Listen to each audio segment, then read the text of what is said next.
pump and roll, essentially. I mean, layman's, it can spray water while it's driving down the road. Our fire engines cannot. I sound so dumb. I would sound so dumb if I did this. Okay, will you let me know? And then, I mean, it's got different tools that would help you put out a fire without water. Okay. Shovels, you can kind of that's all the dirt stuff. up. That's all the so it's more tailored to that than a fire truck. Okay. All right, are we all ready? Good, good. Okay, so, I think at this point we'll go ahead and I'll introduce you to Chief Nicole Stratman. She's going to talk to you about the dry conditions and how that affects our operations, and then she'll be able to show you this woods truck. It's a brush truck. Yep. Excuse me, brush truck, and the difference between that and a fire. And it actually just came from a fire, so a brush fire. So she'll be able to explain to you that unit and why it works better than a fire truck for vegetation fires. Chief, could you first just say and spell your name and what your official title is? Yep. I'm Acting Assistant Chief Nicole Stratman, NICHOLSTRATMAN. And this is We're currently at station 67.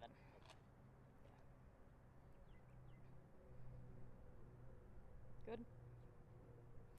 So on a daily basis, we evaluate several different conditions that predict whether or not an outside type fire has the ability to spread very rapidly. Based on those conditions and those predictions, we tailor our response on a daily level so that we can mitigate those emergencies in a quicker manner. Some of those things that we look at are the drought index, how dry the brush and the underling is, the wind speed, the wind direction, the temperatures, and how much rain we've gotten recently. All those indicate how likely a fire is to start, and if it starts, how quickly it'll spread.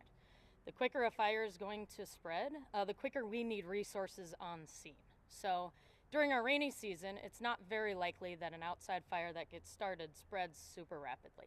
During those seasons, we would send an initial fire suppression unit, likely by themselves. We get into seasons like today where we've got red flag warnings, we're going to increase that initial response based on that first 911 call so that we have a lot more resources on scene a lot quicker. So that would include a brush truck like you see behind me, a woods truck, which would be much larger than this one, but has similar capabilities, a couple of suppression units, and then we'd also have a command officer on scene to help make decisions in those first initial attack moments that could really impact the successfulness on fighting that fire.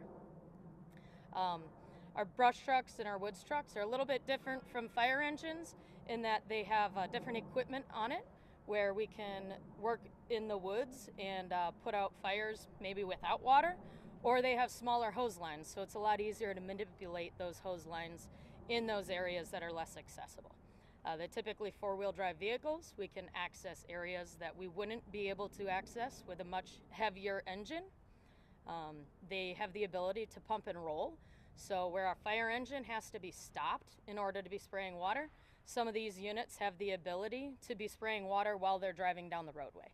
Our much larger brush trucks actually have a cage up front of the unit, and personnel can stand up there tethered in for safety and spray from that area. So as they're going down a two-trail or an area that has been exposed to fire and we're trying to knock that down, they can actually spray from the safety of the vehicle.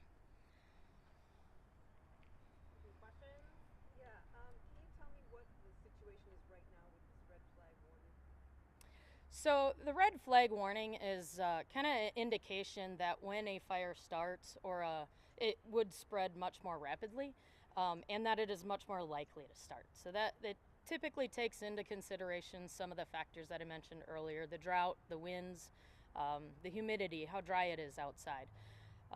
When those conditions get in the right mixture, it's a lot more likely for a fire to start and to be a lot more dangerous. So in those situations is when they issue the red flag warning so that people are aware of the dangers of burning outside and limiting their activities that might cause something to catch fire. Are we under that now? Yes, we are under a red flag warning today. I believe from 10 a.m. to 7 p.m. is technically the time frame that we're in a red flag warning. A lot of that is based on the heat of the day and the wind speeds as they pick up in the mid-afternoon. So what exactly should people do, or what is that telling them to watch out for? no open fires outside. You know, definitely monitor any flames that you have. We technically don't have burning within Orange County. Orange County has an ordinance for the air quality that we don't really permit open burning. But especially during those red flag warnings, if there is anything that is happening, or even your cooking fire or your grill, if a ember happens to get out of that, it is much more likely that where it lands, it could start a fresh fire compared to times when we're not under those same warnings. So what's the key for like homeowners? What should they do other than not having fires? And what's the key to making sure that their houses are safe? Like in your response, like what do you think the most important thing is? So some of the biggest things homeowners can do to protect their own properties is just make sure there's a safe space around the home. Make sure you don't get a buildup of brush or debris right next to the home.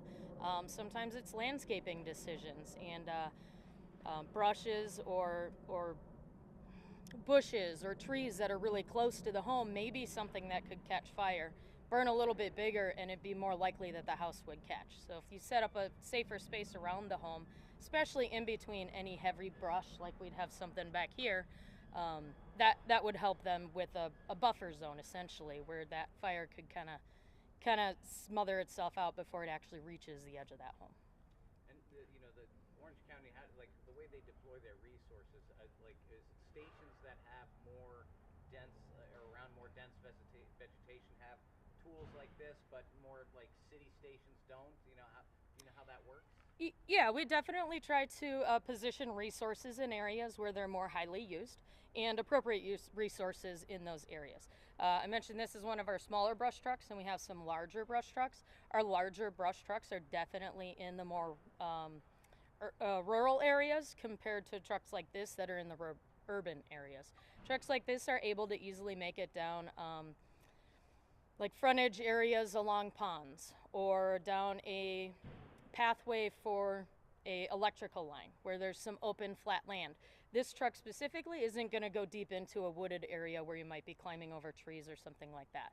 Those bigger trucks are located a little bit further out where we have those heavier wooded areas. And lastly is, once a fire started and people are near it, or they're in a neighborhood that's experiencing one, is there anything that they can do at that point? At that point, their best bet is to get themselves to safety.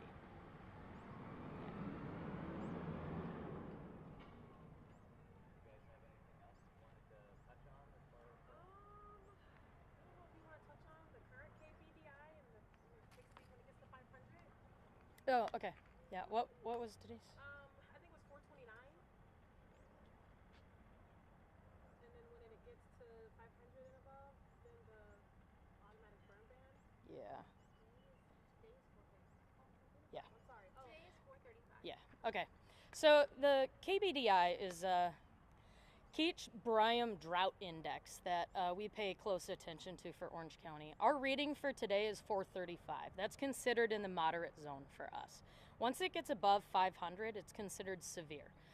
Once we reach a 500 mark, we go into a full burn ban for all of Orange County for our safety and everybody else's safety. And then that number has to be back below 500 for a certain period of time before that burn ban will be lifted. I just had one more thing. I know the Forest Service is often involved in what you guys Yes. do. Like, can you just talk about how you work in conjunction with them to Absolutely. do what you do? Yep. So any brush fire that we respond to, we typically make contact with Florida Fire Service, and then they have additional resources that they can bring out and assist us with attacking that fire or creating safety zones. They'll cut fire lines around areas where it kind of creates a natural break between the fire and that next area that helps us in extinguishing that fire without being able to have to make access deep into a wooded area with massive amounts of water that we're not necessarily able to transport into those areas.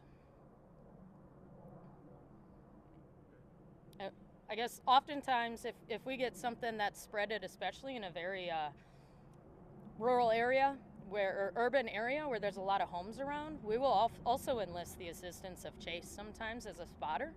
We also have a UAS team, unmanned air support team, where we can launch those drones, and they can assist us in finding pockets or areas where it's burning and see where it's headed and other natural breaks that might assist us in fighting that fire. And what was the first one you said? You said Jace? Chase, sheriff's office helicopter. Oh, got The it. sheriff's office helicopter sometimes will assist us, and then our drones can launch and give us real life video feedback. Yeah. Are there any fires currently burning in Orange County? We just had one about an hour ago, but I think they're about wrapped up with that scene now. They're kind of getting all their units back together and ready to respond to something else that comes in. They've gotten that cleaned up.